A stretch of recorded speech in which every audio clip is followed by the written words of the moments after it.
Hello everyone, welcome back to the online summer course 2020। आज का जो ये लेक्चर है ये क्लास 11th का लेक्चर है और हम लोग अभी क्या पढ़ रहे थे 11th में modulus function, fundamental of mathematics के अंदर हम लोग मॉड्यूलस फंक्शन को पढ़ रहे थे और ये शायद लेक्चर 6 होगा आपके लिए। अभी तक 5 लेक्चर इस चैप्टर के अंदर मैंने प्रोवाइड कराया है आपको अपने यूट्यूब चैनल के थ्रू समवेक क्लासेस। तो आप वहां पे अगर आप ये वीडियो पहली बार देख रहे हो तो आप जाके प्रीवियस वीडियो देख सकते हो। ठीक है, तो अब इस लेक्चर को हम लोग आगे बढ़ाते हैं, जल्दी से स्टार्ट करते हैं। लास्ट लेक्चर में मैं शॉर्ट में बताऊं कि मैंने क्या क्या बताया था। तो मैं मॉड्यूलस फंक्शन को मेनली मॉड्यूलस फंक्शन का क्या मतलब होता है वो मैंने बताया था और कुछ एक एग्जांपल्स करवाए थे मॉड्यूलस फंक्शन के ऊपर। मैंने बताया था कि कितने टाइप के क्वेश्चंस पूछे जाते हैं, तो मैंने शायद दो टाइप वहां पे करवाया था। एक तो नॉर्मली मॉड्यूलस फंक्शन को डिफाइन कैसे किया जाता है, ठीक है, like you have to find critical points and then you have to plot all critical points in a number line and accordingly you have to work. अब second type of question mainly क्या आता है, अगर उसी modulus function को किसी number के बराबर कर देते हैं तो उसका सॉल्यूशन कैसे निकाला जाता है। तो ऐसे कई एग्जांपल्स मैंने आपको लास्ट लेक्चर में करवाए थे और मैंने कई एग्जांपल्स आपको होमवर्क भी दिया था कि ये आप बना के लाओ, ये आप वीडियो के नीचे कमेंट करो। तो कुछ कमेंट्स भी आए थे आंसर में और वो कमेंट्स कुछ आंसर सही भी थे, ठीक है, आप लोगों ने दिया था। तो अभी हम लोग मॉडुलस फंक्शन के ऊपर ये जो मेन पोर्शन होता है जो जेई के हिसाब से बहुत ज्यादा इंपॉर्टेंट होता है वो होता है ग्राफ्स ऑफ मॉडुलस फंक्शन। तो आज के लेक्चर में हम लोग मेनली मॉडुलस फंक्शन के ग्राफ को देखेंगे कि कैसे मॉडुलस फंक्शन के ग्राफ को बनाया जा सकता है, प्लॉट किया जा सकता है बहुत ही आसान तरीके से। और फिर आज हम लोग देखेंगे कि जेई में किस टाइप के क्वेश्चन पूछे गए हैं मॉडुलस फंक्शन के ऊपर। हम लोग एक क्वेश्चन भी करेंगे, जेई का आया हुआ 2013 में आया था क्वेश्चन, ठीक है, वो क्वेश्चन करेंगे। तो उससे पहले मैं आपको बता दूं बेसिक सी चीजें कि आप ग्राफ को कैसे प्लॉट कर सकते हो, कैसे सोच सकते हो कि ग्राफ कैसा बन सकता है। क्योंकि देखो मॉडुलस फंक्शन एक्चुअली है तो लीनियर, भले उसे मॉडुलस लगाओ, कहीं भी उसके अंदर क्वाड्रेटिक तो अभी आपको दिखा नहीं। अगर क्वाड्रेटिक दिख जाएगा तो थोड़ा सा उसका ग्राफ मुश्किल हो जाएगा, थोड़े एक दो लेक्चर के बाद हम लोग बना पाएंगे क्योंकि पहले क्वाड्रेटिक इक्वेशन पढ़ेंगे। लेकिन लीनियर का ग्राफ आपको तो बहुत अच्छे से आता है, 9th में भी जानते हो, 10th में भी पढ़े, तो लीनियर का ग्राफ आप बहुत अच्छे तरीके से बना सकते हो। तो मॉडुलस फंक्शन एक तरीके का अभी हम लोग लीनियर वे में देखेंगे कि लीनियर अगर हो तो उसका ग्राफ कैसे बनाया जा सकता है, राइट। तो हम लोग लेक्चर को आगे बढ़ाते हैं और आगे बढ़ते हम लोग लिखते हैं। पहला एक क्वेश्चन मैंने दिया था लास्ट लेक्चर में आपको, मैं इसको बता देता हूं। Mod x plus 2 mod x minus 2 is equal to 0। ये क्वेश्चन का कमेंट बहुत सारे लोग किए थे और सही आंसर था। तो जल्दी से मैं इसको बता देता हूं, इसमें क्रिटिकल पॉइंट क्या है, 0 और 2। तो हम लोग क्या तीन पार्ट डिवाइड करेंगे, एक 0 है और एक 2 है। तो क्या करेंगे, एक ये वाला पार्ट जो 2 से बड़ा हो, वैसा नंबर जो 0 से 2 के बीच में लाई कर रहा हो, और वैसा नंबर जो 0 से छोटा हो। तीन पार्ट में ये डिवाइड हो जाता है। क्रिटिकल पॉइंट्स फाइंड करते हैं हम लोग। तो क्रिटिकल पॉइंट्स क्या है, 0 और 2, और एरिया कितना आ गया, एक ये वाला, एक ये वाला, एक ये वाला, तीन रीजन है। तो केस 3 बनेंगे, तीन तरीके से ये डिफाइंड होगा मॉडुलस आपके सामने। पहला तरीका, अगर मान लीजिए 2 से बड़ा मैं रखूं तो आपको पता है 2 से बड़ा अगर रखो तो ये भी पॉजिटिव होगा, ये भी पॉजिटिव होगा, इसको तो कोई दिक्कत ही नहीं है। खैर, तो ये डिफाइन कैसे होगा, अगर x 2 से बड़ा है तो ये डिफाइन होगा आपका x plus 2x minus 4 is equal to 0, right. यही तो, सॉरी 0 नहीं था, ये 10 था, ठीक है, ये 10 दिया था मैंने, तो ये ऐसे डिफाइन होगा, ठीक है। तो यहां से हम लोग एक सॉल्यूशन निकाल लेते हैं। यहां से क्या है, 3x इज इक्वल टू 10 प्लस 4 14, x is equal to 14 by 3, right है। तो एक सॉल्यूशन। अभी हम लोग को क्रॉस चेक करना होता है, मैंने लास्ट लेक्चर में भी आपको बताया था, यहां पे आप भूल ना करें। बहुत से बच्चे यहां पे भूल कर जाते हैं और दिक्कत हो जाता है, ये सॉल्यूशन सेट में डायरेक्टली इंक्लूड कर देते हैं। आप इसको सॉल्यूशन तभी बोलोगे whether this is satisfying this और नॉट। जो आपने कंडीशन मान के चला था ये उसको सेटिस्फाई कर रहा है या नहीं। तो 14/3 का वैल्यू कितना होता है, 6.66, राइट। तो 6.66 नहीं, ये कितना होगा, 4 पॉइंट समथिंग होगा। तो ये वाला जो वैल्यू आ रहा है, तो ये वाला जो वैल्यू है ये इसको सेटिस्फाई कर रहा है, ऑब्वियसली सेटिस्फाई कर रहा है। आपका ये 2 से तो बड़ा ही है, तो ये वाला आंसर में आपका आएगा, ठीक है। दूसरा केस ये हो सकता है कि क्या हो जाए, x कहां से कहां तक लाई करे, 2 से 0 के बीच। तो क्या ये पॉजिटिव से ओपन होगा, ये नेगेटिव से ओपन होगा। तो इसको पॉजिटिव से करो तो x minus 2x plus 4 is equal to 10। यहां से क्या आ गया answer, x minus 2x minus x is equal to 10 minus 4 6। तो x इज इक्वल टू कितना आ गया, x is equal to minus 6 आ गया। तो ये -6 इसमें लाई कर रहा है क्या? यहाँ पे आपको देखना हो कि -6 को आप डायरेक्ट आंसर नहीं कर सकते, तो -6 इसमें लाई नहीं कर रहा, तो इसलिए ये आंसर नहीं लेंगे। तीसरा केस क्या आ गया? x less than 0, x less than 0 है। अगर x लेस देन 0 तो ये भी निगेटिव, ये भी निगेटिव, तो ये क्या हो जाएगा? -x - 2x + 4 = 10। यहां से क्या होगा? -x - 2x या -3x = 10 - 4 6। ठीक है, ये 6 आ गया, तो x = कितना आ गया? -2। अब देखो x -2 इस कंडीशन को सेटिस्फाई कर रहा है या नहीं? तो यस सर, x -2 इस कंडीशन को सेटिस्फाई कर रहा है। तो इसके आंसर्स क्या हो जाएंगे? 14/3 एंड -2, ये दो आंसर हो जाएगा। तो बहुत सारे कमेंट भी आए थे ये वाला दोनों आंसर, तो ये दोनों आंसर आपका सही है। चलिए आगे बढ़ते हैं हम लोग। तो लिख लेना आप आज के लेक्चर का टाइप 3 मॉडुलस फंक्शन के ऊपर। ठीक है, टाइप 3 कैसा आएगा, किस तरीके के क्वेश्चन पूछे जाएंगे टाइप 3। तो मेनली टाइप 3 में हम लोग क्या पढ़ने वाले हैं? टाइप 3 में हम लोग basically graph of modulus function पढ़ने वाले हैं, ग्राफ ऑफ मॉडुलस फंक्शन।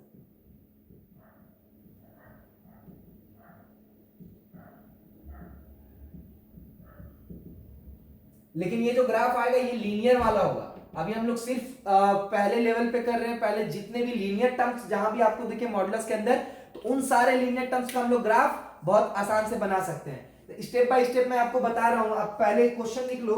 ठीक है, आपके सामने जैसे मान लो ये क्वेश्चन आया, ठीक है, y = mod x - 1 + mod x - 3।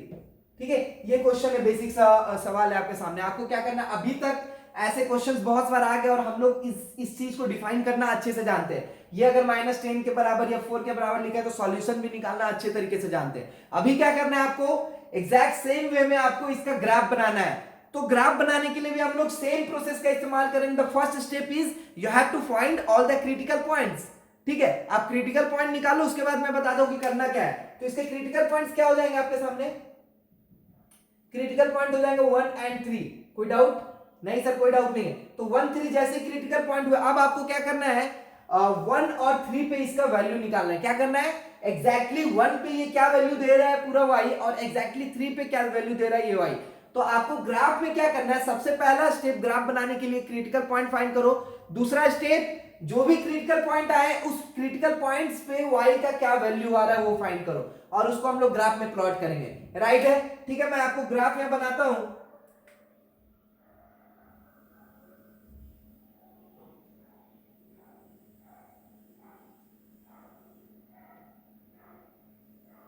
ये ग्राफ है आपका, और 1 पे क्या वैल्यू दे रहा है एट, मैं अगर 1 पे बात करूं कि y एट x = 1, 1 पे ये 0 हो जाएगा, और ये क्या जाएगा 1 - 3 का वैल्यू क्या जाएगा 1 - 3 -2, और -2 का मॉड क्या आ जाएगा 2, तो y = क्या दे देगा 2। और एट x = 3 पे कितना दे रहा है बताओ? 3 पे अगर रखेंगे तो ये 0 दे होता है, 3 - 1 क्या हो गया 2, ये भी y = क्या देगा 2। मतलब 1 पे भी 2 दे रहा है और 3 पे भी 2 दे रहा है। तो आप मार्क करो, 1 आपका मान लीजिए यहाँ पे आ जाए, 2 यहाँ पे आ गया, 3 यहाँ पे आ गया। 1 और 3 दोनों पे y कितना दे रहा है 2 दे रहा है। y मान लो 1 यहाँ पे है, 2 यहाँ पे, राइट है? तो ये 1 पे भी 2 दे रहा है, 3 पे भी 2 दे रहा है। तो आप ऐसे प्लॉट कर लो। ये प्लॉट करना तो आपको आता है नंबर लाइन पे, मतलब ग्राफ पे।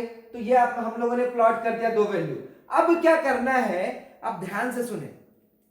क्रिटिकल पॉइंट वैसा पॉइंट्स होता है जहां पे ग्राफ अपने मतलब अपने नेचर को चेंज कर सकता है। मतलब इन द सेंस नेचर का मतलब अपने अगर ये लीनियर ग्राफ है तो वो अपने एंगल को मतलब स्लोप को चेंज कर सकता है। कब कर सकता है? हमेशा क्रिटिकल पॉइंट पे ही चेंज कर सकता है। अब देखो कि 1 और 3 के बाद कोई भी क्रिटिकल पॉइंट हमारे पास नहीं है, तो मतलब आगे जाके कहीं भी हमें ये दिक्कत नहीं होगा कि कहीं पे भी ग्राफ चेंज होने वाला है। बस हम लोग को क्या करना है, एक लास्ट स्टेप ये करना है कि आप एक बार क्या करो, दोनों क्रिटिकल पॉइंट के बाद वाला एक एक पॉइंट पे चेक कर लो। यही आपका लास्ट काम है। तो हमारे पास दो क्रिटिकल पॉइंट है 1 और 3। अगला स्टेप क्या है कि 1 से कोई छोटा नंबर पे एक बार चेक कर लो किसी भी नंबर पे, और एक 3 से कोई बड़ा नंबर पे चेक कर लो। उन दोनों पॉइंट पे वैल्यू चेक करो, आपका काम हो गया। तो मैं यहाँ क्या कर रहा हूँ, 3 से थोड़ा सा बड़ा मतलब 4 ले लेता हूँ। तो एट x = 4, एट x = 4 पे कितना आएगा देखो, 4 - 1 कितना हो गया 3, तो ये 3 आ गया, और ये 4 - 3 1, तो 3 + 1 कितना हो गया, y = 4 आ गया। ठीक है, और एक लास्ट मैं किस पे चेक करने बोल रहा हूं, 1 से छोटा तो 0 पे चेक कर देता हूँ, x इक्वल टू 0 पे क्या हो 0 माइनस 1 तो ये 1 आ गया, और ये कितना आ गया 0 माइनस 3 मतलब 3 आ गया, तो 1 प्लस 3 कितना हो गया y इज इक्वल टू 4। मतलब 1 से पीछे ये 0 पे कितना दे रहा है 4, तो 0 पे 4 अगर दे रहा है तो ये 3 होगा, ये 4 होगा, कोई दिक्कत? तो 0 पे 4 देखो ऐसा आएगा, 0 पे 4 ये वाला पॉइंट हो गया, और 4 पे भी कितना दे रहा है y इज इक्वल टू 4 दे रहा है, तो 4 पे भी 4 दे रहा है, तो ये वाला पॉइंट हो गया, कोई दिक्कत नहीं। तो अब क्या करना है, अब हमें पता है कि इसके बाद कोई क्रिटिकल पॉइंट है नहीं, तो मतलब इसके बाद ग्राफ कभी अपने आप को चेंज नहीं कर सकता। देखो इसके बाद हम लोग को अगर ये पॉइंट पे चेक नहीं करते तो हम लोग को पता नहीं है कि इसके बाद ग्राफ ऐसा बना है, ऐसा बना है, ऐसा बना है, या कैसा बना है, या फिर सीधा बना है। तो वो कैसा बनाना है उसको चेक करने के लिए क्या हम लोग किए, क्रिटिकल पॉइंट से एक आगे वाला वैल्यू पे चेक किया और एक पीछे वाला वैल्यू पे चेक करें, ताकि हम लोग को ये पता चल पाए कि क्रिटिकल पॉइंट के बाद ग्राफ का स्लोप क्या है। उस चीज को पता करने के लिए हम लोग एक और पॉइंट पे चेक किए, that is 4 and that is 0। तो दोनों पॉइंट पे चेक किया। अब क्या करो, अब ग्राफ को आप मिला दो, अब कोई दिक्कत नहीं। तो ग्राफ इसका कैसा बनने वाला है, 1 से 2 के बीच में ऐसा बनने वाला है, 3 से 4 के बीच में ऐसा बनने वाला, और 4 के बाद कोई भी नंबर ले लो हमेशा ऐसा ही बनेगा, क्योंकि और कोई क्रिटिकल पॉइंट हमारे पास है ही नहीं। जहां पे क्रिटिकल पॉइंट होता है वहीं पे अपने स्लोप को लीनियर इक्वेशन वाले मतलब लाइन अपने स्लोप को चेंज करेगा। तो इसीलिए हम लोग क्या किए, पहले क्रिटिकल पॉइंट पे वैल्यू फाइंड किए, उसके बाद एक क्रिटिकल पॉइंट से पीछे वाला, एक क्रिटिकल पॉइंट से आगे वाला, दो वैल्यू पे चेक किए। क्यों? ताकि हम लोग को यह पता चले कि आगे का ग्राफ कैसा होगा, क्योंकि हमें यह कंफर्म है कि इसके बाद ग्राफ कभी चेंज नहीं करे। मतलब ये वाला लाइन को आप एक्सटेंड करके मतलब सेम स्लोप पे एक्सटेंड करके ऐसा बना सकते हो, ठीक है। और ये वाले को भी आप कैसा बना सकते हो, ऐसा बना सकते हो। अब ग्राफ मतलब अपने पूरे लाइफ टाइम में ऐसा ही बनेगा ये, मतलब पूरा आप इधर ले लो इनफिनाइट एक्स तो ये भी ऐसा ही स्लोप जाने वाला है, इधर आप ले लो तो ऐसा ही स्लोप जाने वाला है। तो ये एक इस तरीके का शेप बन गया, बकेट के शेप का यहाँ पे ग्राफ बना इसका। अब देखो एक और चीज मैं आपको अगर थोड़ा सा रियलाइज करवाऊं यहाँ पे, क्योंकि देखो है तो मान लेते कि ये मॉडुलस लिखा हुआ है, लेकिन अगर इसके डिग्री को अगर देखा जाए तो कहीं भी आपको 1 डिग्री से ज्यादा वाला टर्म दिख रहा है क्या? हमेशा आपको दिखे है तो ये लीनियर ही ना भाई, है क्या ये लीनियर ही तो है। अगर मैं आपको वहां पे मैं आपको बताया था कि इसको पहले डिफाइन किया था, तो यहाँ 3 केस में डिफाइन होता है, तो 3 केस में ग्राफ भी तो आपको दिख रहा है। 3 केस में मैं आपको डिफाइन करके बोला था, एक 1 से 3, एक 3 से बड़ा और एक 1 से छोटा। तो उस तरीके से भी आप ग्राफ बना सकते हो, मतलब पहले डिफाइन कर लो अलग अलग केस में, उसके बाद तीनों केस में ग्राफ बना दो। समझ में आ गया आपको? तो ग्राफ बहुत आसान है मॉडुलस फंक्शन का, इस तरीके से हम लोग बनाएंगे ग्राफ। क्या करना है मैं रिपीट करता हूं स्टेप। पहला step, you have to find all the critical points. The next step is you have to find the value of y at all those critical points. Then we have to plot those values on the graph. And next step, you have to check the values of y at 2 more points. वो दो more points क्या होंगे, एक critical point से उधर वाला point, एक पहले वाला पॉइंट, ताकि हम लोग ग्राफ के नेचर को पता कर पाए कि इसके बाद ग्राफ का नेचर क्या और इसके पहले ग्राफ का नेचर क्या है। देन उसको मिला दो, आपका अच्छा सा ग्राफ बनकर आ जाएगा मॉडुलस फंक्शन का। राइट है। होप ये आपको ग्राफ बनाना आप सीख गए होगे। अब तक नहीं सीखे हो तो आप एक बार रिपीट करके देखो सब सारी चीजों को, बहुत आसान स्टेप से, कुछ भी नहीं है इसमें, ठीक है। तो अगर आप पहली बार देख रहे हो तो मॉडुलस का पहले वाला वीडियो लेक्चर देख लो, आपको कंसेप्ट पूरा क्लियर हो जाएगा कि हम लोग कर क्या रहे हैं एक्चुअली, ठीक है। तो हम लोग आगे बढ़ते हैं दूसरे क्वेश्चन में।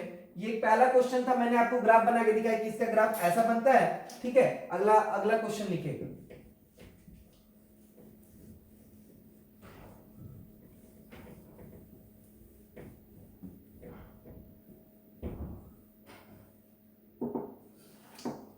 लिखे अगला, y is equal to mod x minus 1 and plus 2x minus 3 and plus 2x minus 3। Same graph है, बस यहाँ पे 2 इंटू मैंने कर दिया है क्वेश्चन में, लास्ट वाले क्वेश्चन में यही था ना शायद, और यहाँ पे 2 एक्स्ट्रा आ गया है। अभी अगेन पहला क्या करना है, देखो कुछ भी नहीं करना, जो जो स्टेप्स आपको बताएंगे स्टेप बाय चलो, आप आराम से ग्राफ बना लोगे। तो पहला काम क्रिटिकल पॉइंट्स, तो क्रिटिकल पॉइंट्स अपने पास क्या आ गए, क्रिटिकल पॉइंट आया 1 एंड 3, अभी भी यही क्रिटिकल पॉइंट है। तो आपको क्या करना है, x का वैल्यू आप रखते जाओ, क्या रखो 1, और y का वैल्यू आपको चेक करना है, ठीक है। 1 और अदर क्रिटिकल पॉइंट पे कितने हैं, तो 1 पे कितना है, 1 पे देखो 1 यहाँ रखोगे तो 1 minus 1 0, 1 minus 3 कितना हुआ -2, और -2 का mod 2, तो 2 गुना 2 कितना हो गया 4, तो 1 पे तो 4 दिया, राइट है, ठीक है। अभी क्या करते हैं, 3 पे चेक करते हैं। पहला काम दोनों क्रिटिकल पॉइंट पे चेक करना। 3 - 1 2 आ गया, मॉड 2 तो ऐसे भी 2, तो ये 2 आ गया, और प्लस 3 - 3 0 आ गया, ये 0, तो ये कितना दिया 2।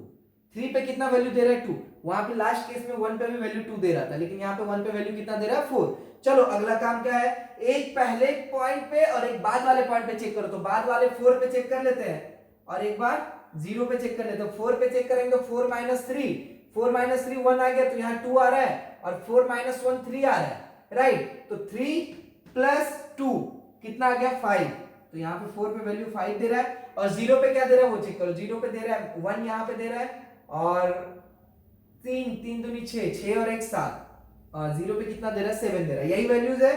और 0 पे कितना दे दिया 7 दे दिया। चलो अब क्या करना है, अगला स्टेप, मैंने सारे वैल्यूज पहले वाले और बाद वाले और क्रिटिकल पॉइंट पे वैल्यू फाइंड कर लिया। अब ग्राफ बनाओ और प्लॉट करो, कुछ भी नहीं है तो ग्राफ बना दो। जैसे मान लीजिए आपके सामने ये ग्राफ बनकर आएगा,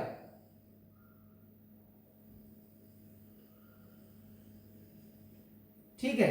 तो इस ग्राफ में मैं आपको पहले 1 3 4 0, तो 0 यहां पे मान लो 0 है, फिर ये 1 है, ये 2 है, ये 3 है, और ये 4 है। तो ये 1 2 3 4, और यहां पे क्या दे रहा है 2 4 5 7, ठीक है। मान लो ये 1 है, ये 2 है, ये 3 है, ये 4 है, ये 5 है, ये 6 है, और मान लो यहाँ पे 7 आएगा, ठीक है। इसे मैं और लंबा कर देता हूँ वाई एक्सिस को, ठीक है। अभी ग्राफ में प्लॉट करता हूं, तो बताओ 1 पे कितना वैल्यू दे रहा है, 1 पे वैल्यू दे रहा है 4, तो 1 और 4 को 1 2 3 4 यहां पे मैंने प्लॉट किया। 2 पे कितना वैल्यू दे रहा है, 2 पे तो पता नहीं है, 3 पे पता है, 3 पे 2 दे रहा है। 2 पे चेक करने की जरूरत नहीं है, पता तो कर ही सकते हो आप, तो ज्यादा चेक करने की जरूरत नहीं। 3 पे 2 दे रहा है, तो 3 पे कितना दे रहा है 1 2। 4 पे कितना दे रहा होता, 4 पे 5 दे रहा है, तो 4 पे ये 5, ठीक है, ये 5 दे रहा है 4 पे, ठीक है।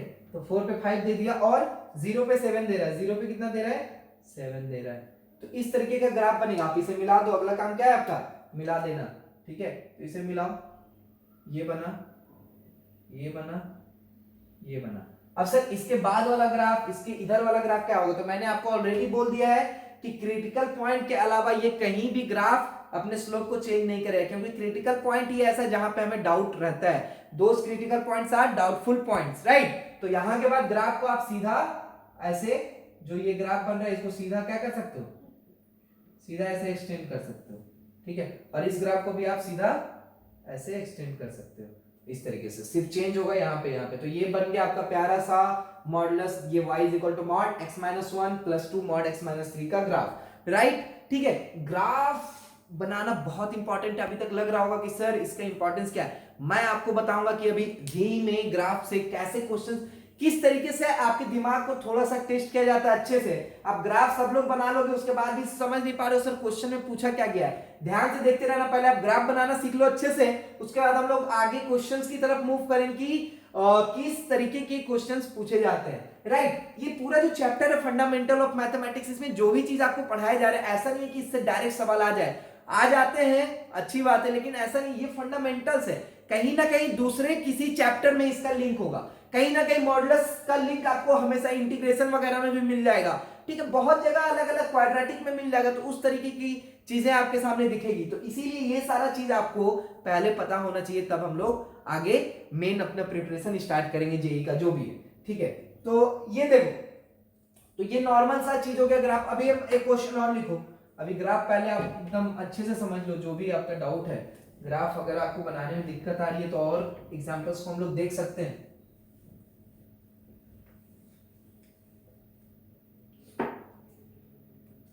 एक क्वेश्चन लिखो आप, अगला क्वेश्चन लिखो, y = mod x - 2 mod x - 2, ठीक है। तो क्रिटिकल पॉइंट्स कौन सा पॉइंट होता है जहां पे मॉडुलस के अंदर वाला टर्म क्या हो जाए, 0 हो जाए। मैं बार बार बोल रहा हूं, इस चीज को ध्यान में रखना, जहां भी मॉडुलस के अंदर वाला टर्म 0 हो जाए उसको क्या बोलेंगे, क्रिटिकल पॉइंट।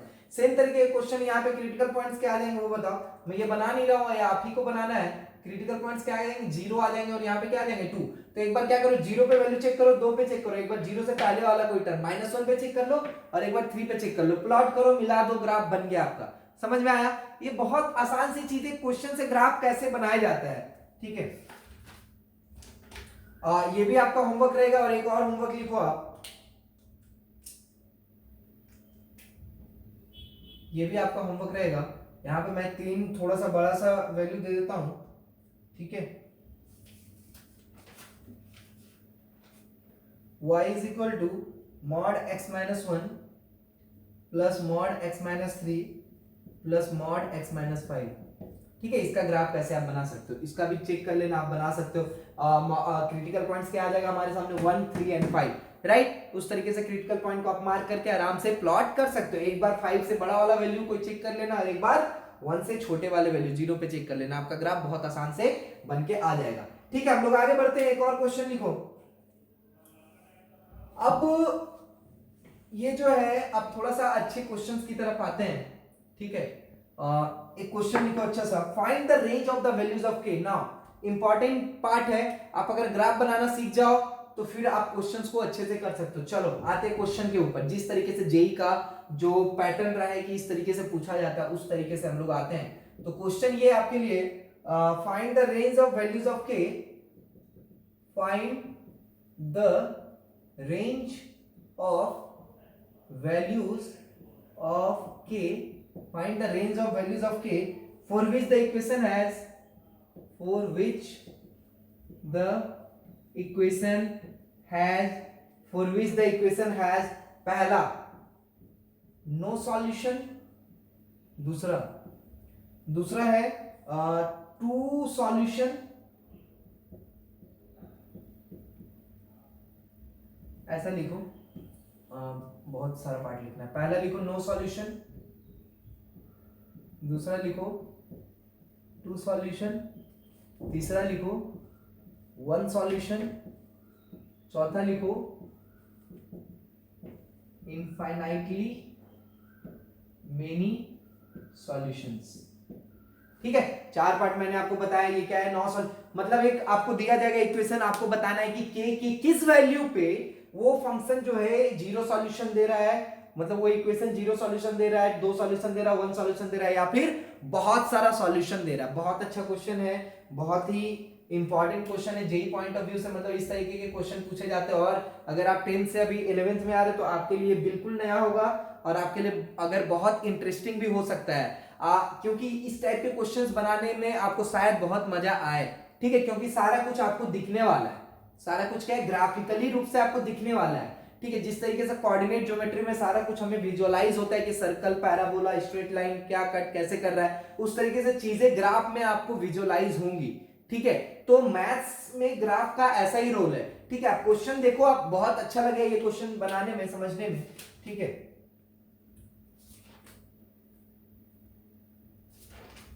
अब लिखो ये जो क्वेश्चन है ना, यहाँ पे ये जो दिया हुआ है, इक्वेशन दिया हुआ है mod x minus 1 plus mod x minus 3 is equal to k. ये आपको दिया, आपको क्या बोला जा रहा है कि इस इक्वेशन में k की किस वैल्यू पे ये इक्वेशन जो है नो सॉल्यूशन दे। ध्यान देना, ये इक्वेशन क्या करे, नो सॉल्यूशन दे। सेकेंड क्वेश्चन, k के किस वैल्यू पे ये पूरा इक्वेशन जो है 2 सॉल्यूशन दे। उसी तरीके से ये दोनों पार्ट, राइट है। The first thing what we have to do here is, the first we have to plot the graph। पहला क्या काम है अपना, पहला अपना इसका ग्राफ बनाना है। ग्राफ बना लो, चीजें आपको खुद ब खुद दिख जाएंगी। अगर नहीं भी दिखे तो मैं दिखा दूंगा, ताकि नेक्स्ट टाइम से आपको अचानक से मतलब स्ट्राइक करे, देखते ही स्ट्राइक करे कि हाँ ये तो वही वाला चीज है। समझ आया? चलो चीजों को देखते हैं कि कैसे हम लोग आगे बढ़ सकते हैं इससे लेकर, राइट। तो आप देखो, पहले मैं इसका ग्राफ बनाऊं, मैं आसान से बना देता हूं। इसका क्रिटिकल पॉइंट क्या है, क्रिटिकल पॉइंट है 1 और 3, ठीक है। 1 और 3, तो x इज इक्वल टू और y इज इक्वल, अलग अलग वैल्यू पे चेक कर लेता हूं।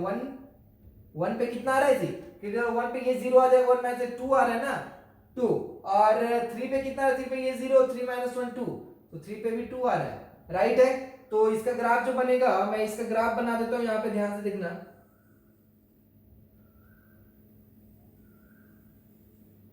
ठीक है, अभी क्या है कि 1 और 3 पे चेक करने के बाद 0 और 4 पे भी चेक करना होता है, तो 0 और 4 पे मैं चेक कर देता हूं। 0 पे क्या आएगा, 0 पे ये आएगा 1 और 4 1, तो 0 पे कितना आ गया, जीरो यहाँ रखेंगे तो अच्छा ये तो 3 आ रहा है ना जीरो पे, तो 3 और 1 4, जीरो पे 4 आ रहा है और 4 पे कितना आ रहा है 4 माइनस 1 3, 4 माइनस 1 3, 4 माइनस 3 1, यहाँ भी 4 आ रहा है। ठीक है, तो ये वही वाला पहला वाला ग्राफ है, तो 1 2 3 एंड 4। ठीक है, और यहाँ पे जीरो मान लो, और यहाँ पे भी जाएगा 1 2 3 4। ठीक है, अब इसका ग्राफ अगर बना दूं तो 1 और 3 पे ऐसा वैल्यू आ रहा है, और 4 पे ये 4 पे ये 4 दे रहा है, और 0 पे भी ये 4 दे रहा है। तो इसका जो ग्राफ बनेगा ये बकेट शेप का बनेगा, जो मैंने फर्स्ट क्वेश्चन में बनाया था आपके लिए, वही वाला क्वेश्चन है। ठीक है, तो इस तरीके से इसका ग्राफ बन गया। ठीक है, अब ग्राफ बनने के बाद आप सोचो अभी आगे क्या करोगे। पहला काम है कि इसका ग्राफ बनाना। जिन लोगों से इसका ग्राफ पहला बन गया तो वो पहले स्टेप को क्लियर कर चुके हैं, क्वेश्चन को एक स्टेप आगे बढ़ चुके कि अब क्वेश्चन उनके सामने बहुत आसान मिलने वाला है। अब सबसे आसान तरीका अगर मैं आपको बताऊं, इस टाइप के कभी भी क्वेश्चन, कभी भी जब आपके सामने आए ना कि ऐसे इक्वेशन दिया जाए, इधर एलएचएस कुछ और आरएचएस कुछ, और दोनों मान लीजिए कुछ ना कुछ वेरिएबल में दिया होगा, और आपको पूछा जाएगा नंबर ऑफ सॉल्यूशंस। बहुत बार जेईई में ऐसे क्वेश्चंस पूछे गए। जब भी आपको ऐसा कभी भी रहे, आप क्या करो, लेफ्ट हैंड साइड वाले को अलग इक्वेशन मान लो, राइट हैंड साइड वाले को अलग, मतलब इक्वेशन बोलने का मतलब एक्सप्रेशन। ठीक है, लेफ्ट हैंड साइड वाले को अलग मान लो y का एक फंक्शन, राइट हैंड साइड वाले को अलग मान लो y का फंक्शन, और उसके बाद दोनों का अलग अलग ग्राफ बनाओ। वो ग्राफ जितने पॉइंट पे कट करता है उतने उसके सॉल्यूशंस होते हैं। मैं क्या बोला ध्यान से सुनो। आप क्या करो, लेफ्ट हैंड साइड वाले को एक अलग फंक्शन मानो। तो लेफ्ट हैंड साइड वाला जो y इज इक्वल टू ये फंक्शन तो बहुत बार देख चुके हैं, अभी भी हम लोग देखें। तो ये जो ग्राफ बना, ये किसका बना, लेफ्ट हैंड साइड वाले का ग्राफ। याद रखो ये k जो है ना, ये अगर ये y लिख दूं यहाँ पे, मतलब एक y का एक फंक्शन है x का, तो उसका ये ग्राफ बना। अब ये k क्या है, k क्या है, k मतलब कोई एक वेरिएबल है, जैसे k 1 हो सकता है, 2 हो सकता है, 3 हो सकता है, 4 हो सकता है, कुछ भी हो सकता है। तो क्या अगर कोई आपको बोले कि y इज इक्वल टू 4 का लाइन बनाओ, y इज इक्वल टू 4 का लाइन, तो आप क्या बनाओगे, कहां बनाओगे बताओ। तो बोले सर कि मैं आराम से y इज इक्वल टू 4 बना सकता हूं, मतलब ऐसा लाइन जिसमें हमेशा y क्या हो, 4 के बराबर हो, तो ऐसा ही बनेगा ना। देखो y इज इक्वल टू 4 का लाइन, ठीक है, y इज इक्वल टू 4 का लाइन ऐसा ही तो बनेगा। तो y is equal to k जो है, मतलब k अगर इसको भी मैं y इज इक्वल टू इतना मान लूं और इसको भी मैं y is equal to k मान लूं, तो y is equal to k क्या बनेगा, x एक्सिस के पैरेलल कोई लाइन बनेगा। लेकिन k यहां पे नहीं पता हम लोग को, वही k निकालना है। तो कोई भी एक लाइन बनेगा जो x एक्सिस के पैरेलल होगा, और कितना ऊपर होगा कितना नीचे होगा वो हम लोग को नहीं पता। ठीक है, तो वही पता करने के लिए क्वेश्चन आपको दिया गया है। अब आप सोच के देखो, ध्यान से सोचना। अगर नो सॉल्यूशन आपको निकालना है, सॉल्यूशन मतलब दोनों ग्राफ जितने पॉइंट पे इंटरसेक्ट करें, दोनों ग्राफ जितने पॉइंट पे इंटरसेक्ट करें उसको क्या बोलेंगे, सॉल्यूशन बोलेंगे। अभी मान लो कि मैं y इज इक्वल टू 4 मान लेता हूं, मैं क्या मानता हूं, y is equal to k is equal to 4 मान लेता हूं। अगर k इक्वल टू 4 मानो तो उसका ग्राफ तो ऐसा बनेगा, दिख रहा है y इज इक्वल टू 4 का ग्राफ। देखो मैं क्या कर रहा हूं, एकदम ध्यान से सुनना। देखो ये ग्राफ तो बन गया, इसमें कोई दिक्कत नहीं। अभी यहाँ पे जो सबसे इंपॉर्टेंट बात है, जो समझने वाला वो समझो। मैं क्या किया, इसको एक अलग फंक्शन मान लिया कि y is equal to mod x minus 1 plus mod x minus 3। Clear है। दूसरा मैंने क्या किया, आरएचएस को भी क्या मान लिया, y is equal to k, दोनों को y का अलग अलग फंक्शन मान लिया। ऐसे क्वेश्चन जब भी आपके सामने दिखे आपको यही करना है। ध्यान से सुनो मैं क्या बोल रहा हूं। अभी मान लो y इज इक्वल टू ये आप अलग फंक्शन मान लो, इसका ग्राफ आप प्लॉट कर दिए। दूसरा काम क्या, मैं y इज इक्वल टू ये आरएचएस वाला अलग फंक्शन माना, उसका ग्राफ प्लॉट कर दिया। अब दोनों ग्राफ जितने पॉइंट पे इंटरसेक्ट करेंगे आपस में, उतने सॉल्यूशंस होंगे इस वाले इक्वेशन के। समझ में, वही चीज तो लिखा, दोनों y लेना, दोनों को तो मैं बराबर लिख सकता हूं, राइट। ये भी y है, दोनों y को रिप्लेस करके इसको बराबर लिख सकता हूं। तो जितने पॉइंट पे दोनों इंटरसेक्ट करेंगे उतने सॉल्यूशंस होंगे। अब ध्यान से सुनना, तुम्हें निकालना क्या है, नो सॉल्यूशन, कि एक भी सॉल्यूशन ना आए, ऐसा y मतलब ऐसा k जिस पे एक भी सॉल्यूशन नहीं आए। तो आप कब लोग वैसा k कैसे लोगे, जैसे मान लो इसके, मान लो आप यहाँ पे 1 है ना जी, यहाँ पे 2 है ना, यहाँ पे 3 है, यहाँ पे 4 है। अब मान लो 2 से बड़ा कुछ भी रख दो आप, k का वैल्यू 2 से बड़ा कुछ भी रख दो, जैसे 2 रख दिया, 2 से बड़ा 2.5 रख दिया तो ग्राफ ऐसा बनेगा, वो भी 2 पॉइंट पे कट करेगा। 3 रख दिया तो ग्राफ ऐसा बनेगा, वो भी कितना पॉइंट पे कट कर रहा है, 1 और 2, समझ रहे हो। 4 रख दिया तो भी 2 पॉइंट पे कट करेगा, 5 रख दिया तो भी 2 पॉइंट पे कट करेगा, 6 रख दिया, 7 रख दिया, 8 रख दिया, मतलब 2 से बड़ा कोई सा भी वैल्यू रख दो k का, वो हमेशा ग्राफ को कितने पॉइंट पे कट करेगा, 2 पॉइंट पे। दिख तो रहा है आपको, सब सामने दिख रहा है आपको, राइट है, ठीक है। तो हमें क्या करना है, नो सॉल्यूशन निकालना है। ऐसा के का वैल्यू जिसपे ग्राफ दोनों ग्राफ आपस में एक भी पॉइंट पे कट ना करे, तो 2 से नीचे रख दो। क्या करो, 2 से नीचे रख दो। जैसे मैं आपको मान लूं यहाँ के का वैल्यू मान लो रहता है 2, के का वैल्यू मान लो रहता है 0, तो y इज इक्वल टू 0, तो ये वाला लाइन है, तो ये वाला जो x एक्सिस और ये ग्राफ अपने आप को कट कर रहा है क्या? नहीं कर रहा। मान लो मैं यहाँ k का वैल्यू दे देता -2, तो यहाँ पे -2 है, देखो यहाँ पे -2, तो k इक्वल टू -2, तो y इज इक्वल टू -2 का ग्राफ ऐसा बनता है, ऐसा। तो ये जो ग्राफ है नीचे वाला और ऊपर वाला, ये दोनों आपस में कहीं कट कर रहा है क्या? नहीं। तो नो सॉल्यूशंस के लिए k का वैल्यू कहां से कहां लाई करेगा, मतलब k का ऐसा कौन सा वैल्यू होगा जिसपे इसका कोई सॉल्यूशन नहीं होगा? तो सर k का वैल्यू 2 से छोटा कोई भी आप रख लो, 2 से छोटा, देखो ना 2 से छोटा मैं कुछ भी रख लूं तो अपने आप को कट नहीं करेगा। तो इसलिए पहले वाले का आंसर क्या हो जाएगा, मैं इन सबको मिटा देता हूं ताकि आपको चीजें आगे बहुत क्लियर हो जाए, आप इसमें एकदम डाउट ना हो बिल्कुल, क्योंकि ये बहुत इंपॉर्टेंट है आगे के लिए, आप इसे अच्छे से समझ जाओ। कुछ भी डाउट होता है आप वीडियो में कमेंट करो, मैं अच्छे से क्लियर कर दूंगा, ठीक है। अब देखो पहला क्वेश्चन का सॉल्यूशन क्या हो गया, यहाँ पे पहले वाले क्वेश्चन का सॉल्यूशन क्या हो गया, नो सॉल्यूशन के लिए। तो लाइन नो सॉल्यूशंस के लिए हमें कौन सा लाइन लेना पड़ेगा जो इसको कट ना करे, y इज इक्वल टू के जो है जैसे मैं इस क्वेश्चन यहाँ पे लिख देता हूँ। क्वेश्चन ये था mod x minus 1 plus mod x minus 3 is equal to k. तो k का ऐसा कौन सा वैल्यू पे नो सॉल्यूशन, तो सर k का वैल्यू जो है ना 2 से छोटा लेना पड़ेगा। कैसे, मैं आपको अभी बता चुका हूं। तो यहाँ पे क्या हो जाएगा, k बिलोंग्स टू, k का पूरा सेट क्या होगा, माइनस इंफिनिटी से 2 नहीं हो सकता, 2 इंक्लूड करेंगे क्या, जैसे ही 2 इंक्लूड कर जाएंगे तो इसके तो बहुत सारा सॉल्यूशन, ये भी सॉल्यूशन, ये भी सॉल्यूशन, ये भी सॉल्यूशन, ये भी सॉल्यूशन, ये इंफिनाइटली मेनी सॉल्यूशन है, वो इस वाले पार्ट का आंसर आ जाएगा। तो k को क्या करना है, 2 से छोटा रखना है, तो 2 पे भी क्या, कौन सा ब्रैकेट, ओपन, और इंफिनाइट पे तो ओपन रहता ही है, तो माइनस इंफिनाइट से 2 आंसर हो जाएगा किसका, पहले वाले पार्ट का। ध्यान से सुनना, ठीक है। अब सेकेंड पार्ट, ठीक है, क्या बोल रहे हैं सेकेंड पार्ट में, क्या बोल रहे हैं कि 2 सॉल्यूशन हो, पूरे ग्राफ के कितने सॉल्यूशन, ये वाला जो पूरा लिखा हुआ आपके सामने इक्वेशन, इसके कितने सॉल्यूशन आ जाए, 2 सॉल्यूशन आ जाए। तो ऐसा कौन सा k का वैल्यू हो जाएगा जिसपे 2 सॉल्यूशन हो, मतलब जिसपे इसका ग्राफ और इसका ग्राफ 2 पॉइंट पे कट करे। तो मैं अभी आपको दिखाया था, जैसे मान लीजिए मैं ये वाला लाइन ले लूं, ठीक है, ये वाला लाइन ले लूं, या ये वाला लाइन ले लूं, या ये वाला लाइन ले लूं, ऐसे कितने भी लाइन लेते जाएंगे, अपने रेड वाले जो ग्राफ को कितना बार कट कर रहा है, 1 2 1 2 1 2, तो 2 से बड़ा कोई सा भी वैल्यू ले लो, ग्राफ कितने पॉइंट पे कट करेगा, 2 पॉइंट पे। तो 2 सॉल्यूशंस के लिए आंसर क्या हो जाएगा, k बिलोंग्स टू 2 से इंफिनिटी। लेकिन ये 2 को इंक्लूड करेंगे क्या, नहीं, क्योंकि 2 पे बहुत सारे सॉल्यूशन है, यहां बोला 2 ही सॉल्यूशन होना है, सिर्फ 2 सॉल्यूशन होने के लिए 2 को इंक्लूड नहीं कर सकते, क्योंकि 2 पे बहुत सारा सॉल्यूशन आ जाएगा ना जी, तो इसलिए यहां पे 2 पे ओपन, इंफिनाइट पे भी ओपन, राइट है। तो इसका केस मिल गया। अब तीसरा वाला का आंसर, तीसरा वाला क्वेश्चन क्या बोल रहा है, 1 सॉल्यूशन, ऐसा k का वैल्यू जिस पे ये जो x एक्सिस के पैरेलल जो लाइन है और ये जो रेड वाला जो ग्राफ है, दोनों आपस में एक पॉइंट पे कट करे। तो ऐसा कोई भी k का वैल्यू आपको दिख रहा है क्या, जैसे k को 1 रख लो तो 1 रख लेंगे तो ग्राफ ऐसा बनेगा, यहाँ पे कोई सॉल्यूशन नहीं है, 2 रख लो तो बहुत सारा सॉल्यूशन है, 3 रख लो तो 2 सॉल्यूशन, 4 रख लो, इससे ऊपर जाएंगे तो 2 सॉल्यूशन, इससे नीचे जाएंगे तो 0 सॉल्यूशन, अगर 2 पे रहते हैं तो बहुत सारा सॉल्यूशन।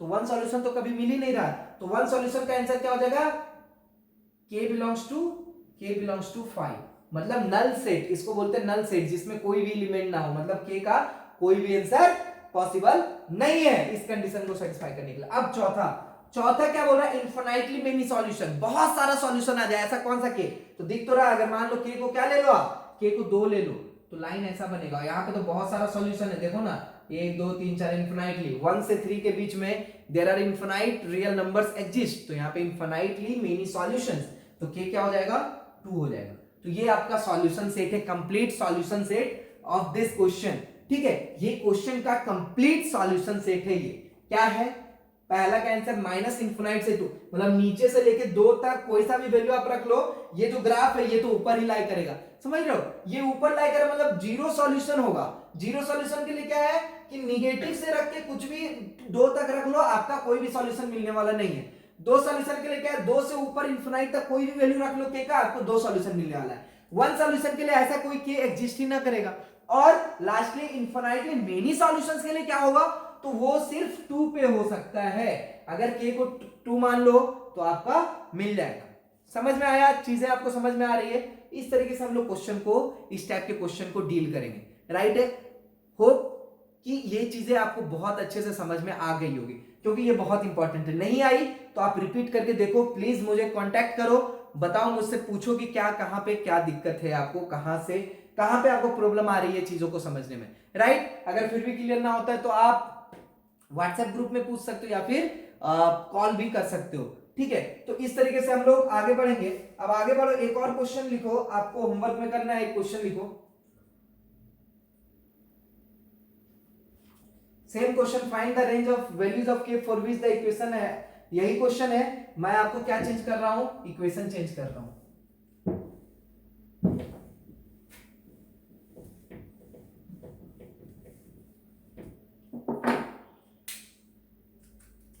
इक्वेशन लिखो, अभी इक्वेशन आ गया मॉड x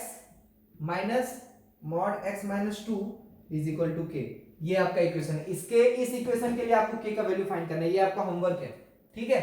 तो ये चीजें एकदम डिट्टो क्वेश्चन है, आप आराम से बना सकते हो। ठीक है? ये चीजें आपको करना है। एक और क्वेश्चन है इसके बाद, एक और क्वेश्चन लिखो, मॉड मतलब यही क्वेश्चन को रिपीट करना है किस इक्वेशन के लिए, अगला इक्वेशन लिखो इस इक्वेशन के लिए। यहां पे लिखो mod x minus 1 plus 2 mod x minus 3 is equal to k। ठीक है? तो ये दो क्वेश्चन आपके सामने आ गया। दो क्वेश्चन का आपको डिट्टो जिस तरीके से मैंने बताया उसी तरीके से आपको चेक करना है। इस इक्वेशन के लिए k का वैल्यू इन चारों केस में, और इस इक्वेशन के लिए k का वैल्यू इन चारों केस में। आपको बताना है कि k के किस किस वैल्यूज पे क्या होगा, कितने नो सॉल्यूशन होंगे, 2 सॉल्यूशंस होंगे, 1 सॉल्यूशन होंगे, इनफाइनाइटली मेनी सॉल्यूशन होंगे। इन चारों केसेस में आपको k का अलग अलग वैल्यूज सॉल्यूशन सेट निकालना है। ठीक है? आप बनाओ, इसे कमेंट सेक्शन में कमेंट करो। ठीक है? उसके बाद एक जेई में आया हुआ क्वेश्चन हम लोग अभी देख लेते हैं वीडियो के लास्ट में, उसके बाद हम लोग वीडियो को समाप्त करेंगे। ठीक है? तो अभी ये दोनों क्वेश्चन आपसे हो जाएगा। एक बहुत ही इंपॉर्टेंट क्वेश्चन जो जेई एडवांस 2013 में आया हुआ है, आप लिखो उस क्वेश्चन को, फिर उस क्वेश्चन को हम लोग करते हैं और फिर आज के लेक्चर को खत्म करते हैं। ठीक है? अगले लेक्चर में हम लोग मॉडुलस इनइक्वालिटी को पढ़ेंगे, मॉडुलस इनइक्वालिटी। ठीक है? तो वो जो क्वेश्चन है आपके सामने, क्वेश्चन लिखो, ये क्वेश्चन है, ये आया हुआ है, ये क्वेश्चन आया हुआ है जेई एडवांस 2013 में। ठीक है? डायरेक्टली मॉडुलस फंक्शन के ऊपर ये क्वेश्चन पूछा गया, और देखो एकदम डिट्टो क्वेश्चंस है, बस थोड़ा सा आपको एक्स्ट्रा एक मेहनत करना पड़ेगा। जरा क्वेश्चंस में देखते हैं हम लोग क्वेश्चन के अंदर कि क्वेश्चन बोला क्या गया। क्वेश्चन में इक्वेशन है 2 mod x plus 2 minus mod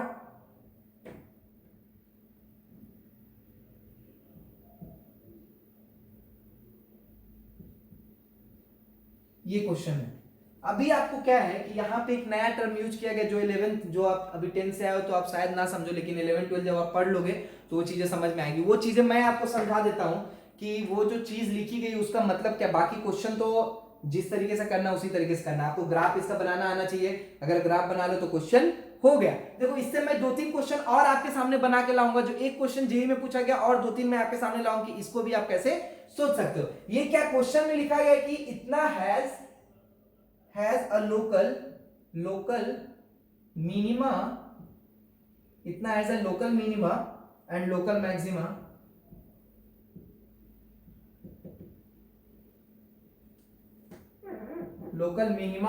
maxima eight, option है, ऑप्शन देखो चार क्या क्या दिया हुआ है, ए बी सी डी। ठीक है?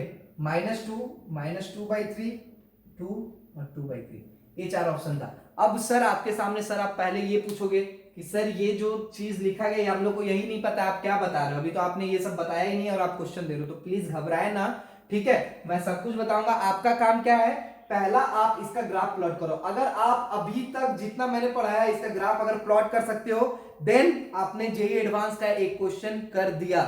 ये 4 लेक्चर्स खत्म हुए नहीं और आपने जेईई एडवांस का एक क्वेश्चन कर दिया। ठीक है? जो आप 10th से आ रहे हो, अभी तक 10th से आए हो आप 11th में, बिल्कुल आपके लिए सब चीज नया है, लेकिन इतने नए चीज में भी आपने जेईई एडवांस का एक क्वेश्चन आप आराम से कर दोगे अगर आप इसका ग्राफ बना सकते हो तो। The first thing what we have to do is we have to make the graph of this. तो मैं इन चीजों को आपको बाद में समझाऊंगा, पहले आप ग्राफ बनाते हैं। और जो 12th पास आउट देख रहे हो उनके लिए ये क्वेश्चन है, आप तब तक ये क्वेश्चन खुद से सॉल्व करो, आप आंसर बताओ। ये मल्टीपल चॉइस क्वेश्चन है, मतलब एक से ज्यादा भी आंसर यहाँ पे हो सकते हैं, ठीक है। तो मल्टीपल चॉइस क्वेश्चन है, मतलब मोर देन वन भी आंसर आ सकता है। आप चेक करके बताओ इसका क्या क्या आंसर। अब मैं यहाँ पे ग्राफ ड्रॉ करता हूं। ग्राफ ड्रॉ करने के लिए सबसे पहला काम क्या है, क्रिटिकल पॉइंट्स। आप सबसे इंपॉर्टेंट बात, जो भी इस वीडियो को अभी देख रहे हैं, सबसे पहला बात आप क्रिटिकल पॉइंट्स बताओ भाई कि क्रिटिकल पॉइंट्स इसमें क्या क्या आएंगे, ठीक है। क्रिटिकल पॉइंट्स हैं क्या क्या इसमें, तो बहुत लोग बता देगा सर जीरो तो है, दिख रहा है, जीरो तो दिख रहा है, यहाँ पे एक -2 भी दिख रहा है, -2 भी दिख रहा है, ठीक है, 0 -2।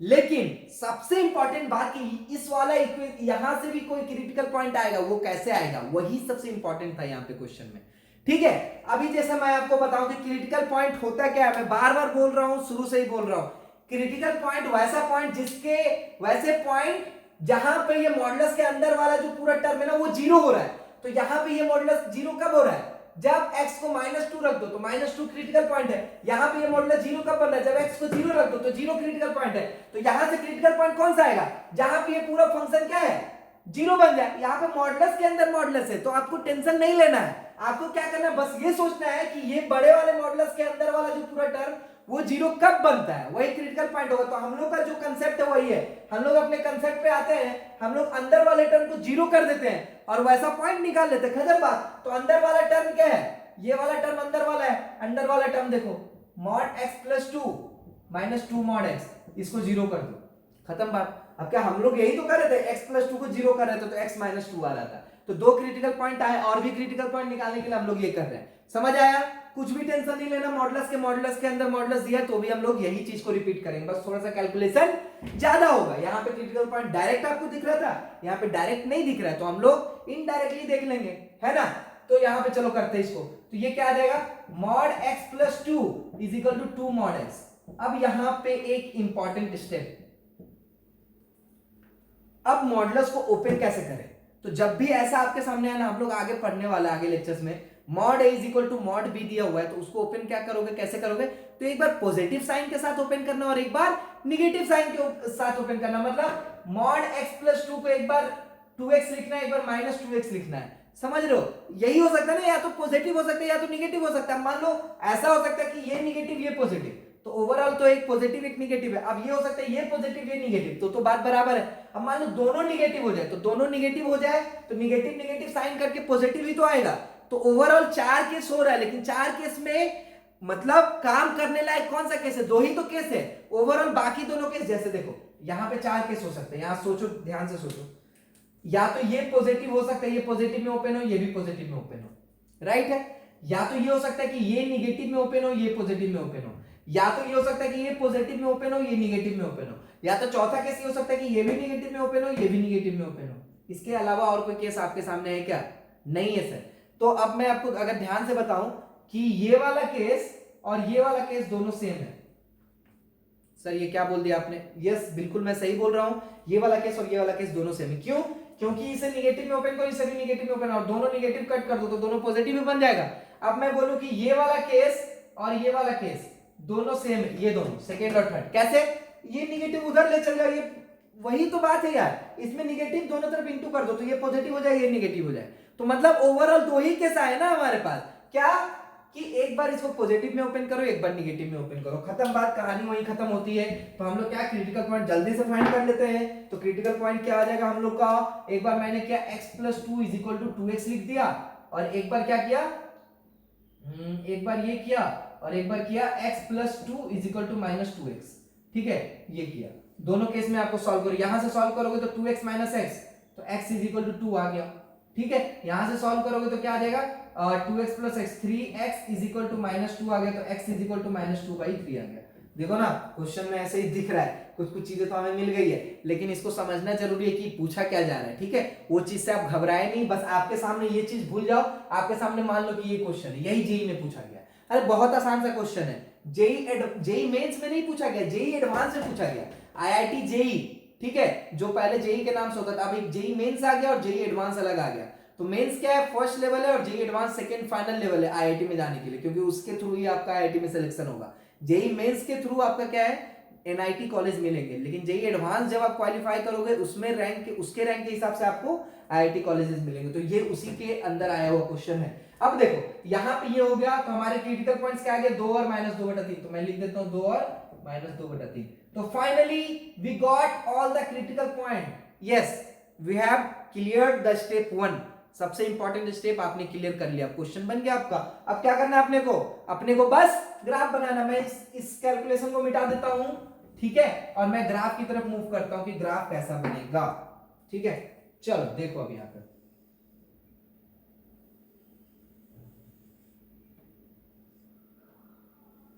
ठीक है, आपके सामने कितने क्रिटिकल पॉइंट्स है, 0 है,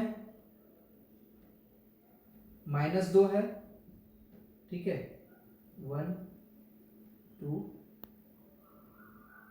ठीक है, 2 भी है, और -2/3 भी है। तो -2/3 जो है ना वो कहां लाई करेगा, तो सर वो इधर कहीं लाई करेगा, है ना। 1 को 3 पार्ट में बांटो और -2/3 कहीं यहाँ पे लाई करेगा, ठीक है। तो ये वाला पॉइंट हो गया -2/3, ठीक है। तो हम लोग अलग अलग पॉइंट में वैल्यू देखते हैं। पहला काम, सेकंड स्टेप क्या है, ये जितने भी क्रिटिकल पॉइंट्स है उन क्रिटिकल पॉइंट्स पे y का वैल्यू आ क्या रहा है वो डिसाइड करना है। तो मैं यहाँ पे y का वैल्यू चेक कर लेता हूं, तो 0 पे कितना आ रहा है, 0 पे अगर मैं चेक करूं तो 0 पे कितना आएगा, यहाँ पे मैं टेबल बना देता हूं x और y, ठीक है। तो x को जब 0 रखा, तो y कितना है जल्दी बताओ। तो x को जब 0 रखा तो ये तो 0, ये 2, ठीक है, और ये कितना आया, ये 2 और ये 0, तो 2, तो ये सिर्फ 2 बचा, और यहां पे क्या था 2 - 2, तो 0 पे वैल्यू कितना आ रहा है, 0 ही आ रहा है, ठीक है।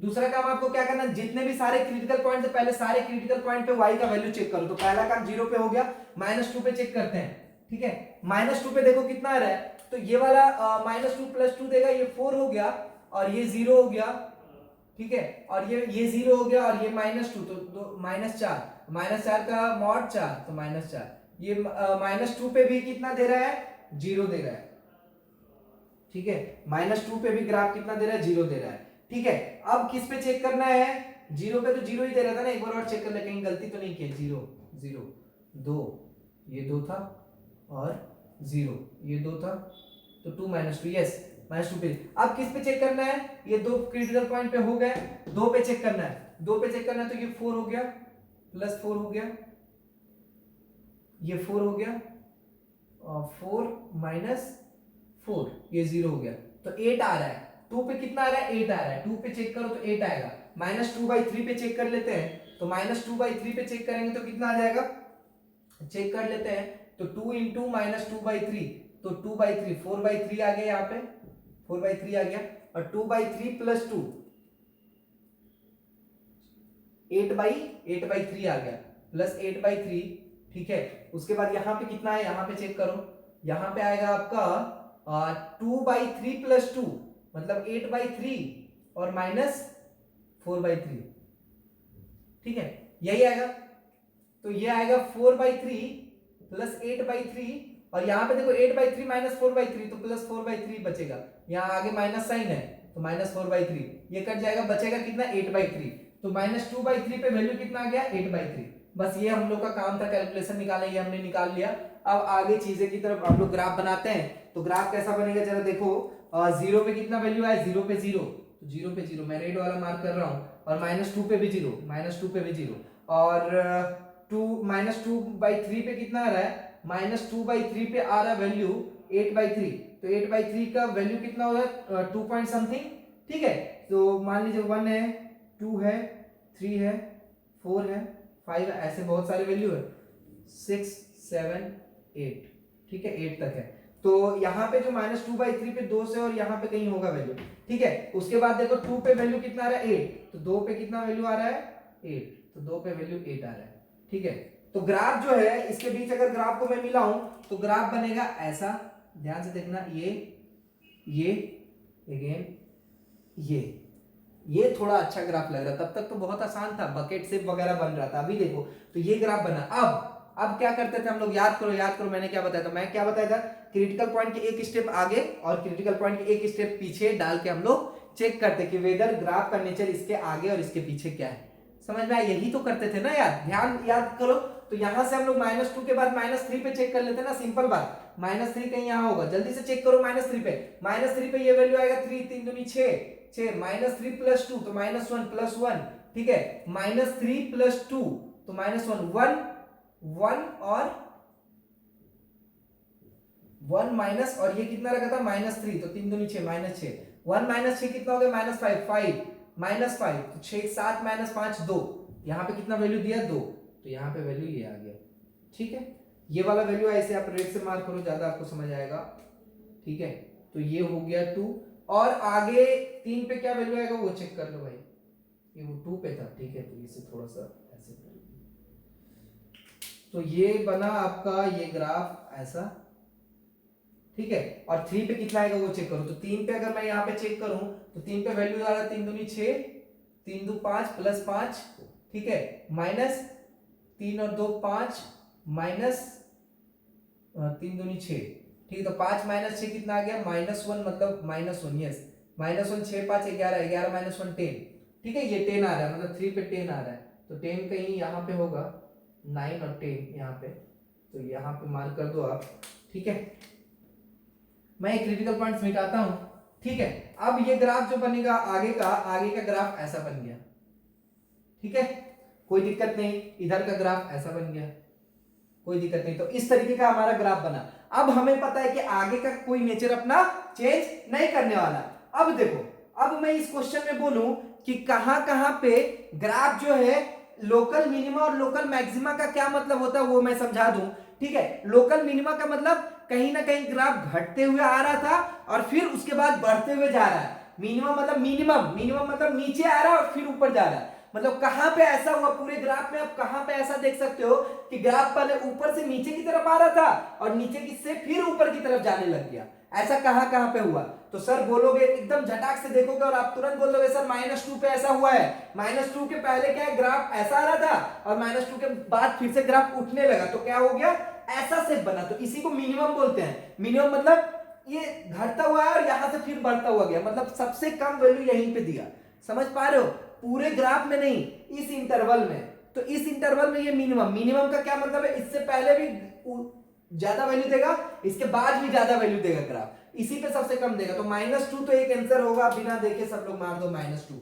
आगे चेक करते हैं, मैंने बोला था ये मोर देन 1 आंसर इसका है, मतलब मोर देन 1 वाला क्वेश्चन है, ठीक है, जिसमें एक से ज्यादा आंसर भी पॉसिबल हो सकते हैं। अब ऐसा 1.0 आएगा सर, 0 पे भी तो वही हो रहा है, ग्राफ घटता हुआ आ रहा है और फिर यहां से फिर से बढ़ता हुआ जा रहा है, ठीक है। तो ये वाला पॉइंट भी 0 भी क्या हो जाए, लेकिन 0 तो यहाँ पे है ही नहीं, 0 है ही नहीं, ठीक है। तो लोकल मिनिमम या लोकल मैक्सिमम भी पूछा है, ऐसा पॉइंट जहां पे मैक्सिमम भी मतलब ग्राफ बढ़ता हुआ जा रहा है उसके बाद घटना स्टार्ट हुआ। तो ऐसा कहां कहां पे पॉइंट जहां पे ग्राफ अपने नेचर को चेंज कर रहा है, मतलब इंक्रीजिंग हो रहा था फिर डिक्रीजिंग हुआ, या फिर डिक्रीजिंग हो रहा है फिर इंक्रीजिंग हुआ। तो सर बोलोगे सर -1 पे तो हो रहा है, देखिए ना ये -1, ठीक है। तो -1 पे चेक कर रहा है, तो -1 नहीं, -1 नहीं, -2/3, सॉरी ये -1 नहीं, ये क्या है, -2/3 है। ये कितना है, -2/3। तो आप तुरंत बोलोगे कि सर -2/3 भी आंसर होगा, ठीक है। 2 पे चेक करना है, तो 2 पे ऐसा हो रहा है क्या, नहीं सर, 2 पे तो ये ग्राफ बढ़ता हुआ जा रहा है और इसके बाद भी बढ़ ही रहा है, भले वो अपना थोड़ा सा इंक्लिनेशन को चेंज कर दिया। तो इसका ये मतलब ना ही ये मिनिमम दे रहा ना ही मैक्सिमम दे रहा, क्योंकि इसके पहले ग्राफ का छोटा वैल्यू आ रहा था, इसके बाद भी छोटा आता तो यह मिनिमम मैक्सिमम देता। समझ में आ रहा है, या फिर ग्राफ ऐसा होकर ऐसा जाता तो ये मिनिमम देता। तो ना ही लोकल मिनिमम है ना ही लोकल मैक्सिमम है। तो आंसर कितना होगा, आंसर सिर्फ ए पार्ट -2 एंड -2/3। देख लो यहां से दोनों पार्ट आपको दिख रहा होगा, ये 1 नहीं है, ये -2/3 है, राइट है। तो इस तरीके से चीजों को हम लोग देखेंगे, ठीक है। अब दूसरा पार्ट आपके लिए होमवर्क क्या रहेगा, इसमें एकदम सोच समझ के दो। मैं एक क्वेश्चन आपके लिए मैं यहां पे फ्रेम करता हूं, यहां क्वेश्चन को देखते हुए अगर मान लो यहां पे क्वेश्चन ये पूछा जाता, यहां पे लिख लो ये क्वेश्चन है होमवर्क, इसी में आप कमेंट सेक्शन में कमेंट करो, आप कमेंट सेक्शन में इसका कमेंट करो, क्योंकि अब ग्राफ तो मैंने आपके लिए बना दिया है, अब आप आराम से निकाल सकते हो, ठीक है। तो find the value of k, find the value of के फॉर विच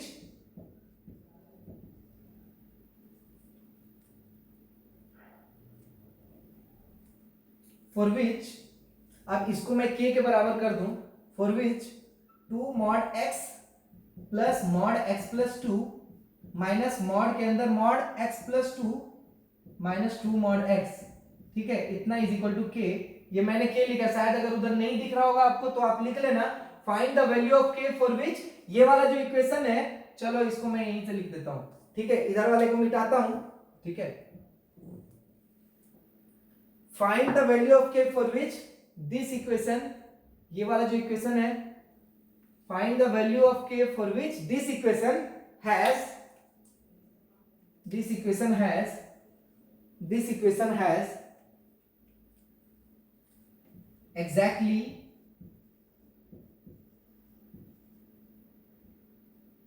exactly 3 सॉल्यूशंस। ये लास्ट वाले क्वेश्चन का कंसेप्ट मैंने इसमें इंक्लूड किया है। मैं एकदम पूरा मैं कंफर्म हूं कि ये आप आंसर आराम से दे सकते हो। आप सोचो समझो चीजों को, आप 10 से अभी आए हो, 10 से जस्ट 11 तो, लेकिन ये चीजें आपके लिए नहीं थी, लेकिन आप कोशिश करोगे समझने का तो बिल्कुल अच्छे से समझ पाओगे और बहुत बड़े से बड़े एग्जाम में आए क्वेश्चन को आप कर सकते हो, ठीक है। तो यहां पे आपको क्या करना है, आपको ऐसा के फाइंड करना है जहां पे इस ग्राफ का और y इज इक्वल टू के, मतलब एक्स एक्सिस का ऐसा पैरेलल ग्राफ जो जहां पे क्या करे, 3 पॉइंट पे ही कट करे, एग्जैक्टली 3 सॉल्यूशन। तो आप निकाल के देखो कब किस पॉइंट पे ऐसा आएगा, समझ आया। चल, तो ये था आज का लेक्चर का सबसे इंपॉर्टेंट सवाल, जिसको हम लोग इस तरीके से प्रोसीड कर सकते हैं, ठीक है। आप कमेंट सेक्शन में कमेंट करो, जहां भी कुछ भी दिक्कत आता हो तो आप व्हाट्सएप ग्रुप के थ्रू कमेंट करो या फिर कमेंट सेक्शन में कमेंट करो। चलो ठीक है, तो आज के लेक्चर में बस इतना ही, फिर से हम लोग अगले लेक्चर में मिलते हैं, तब तक के लिए thank you, all the best.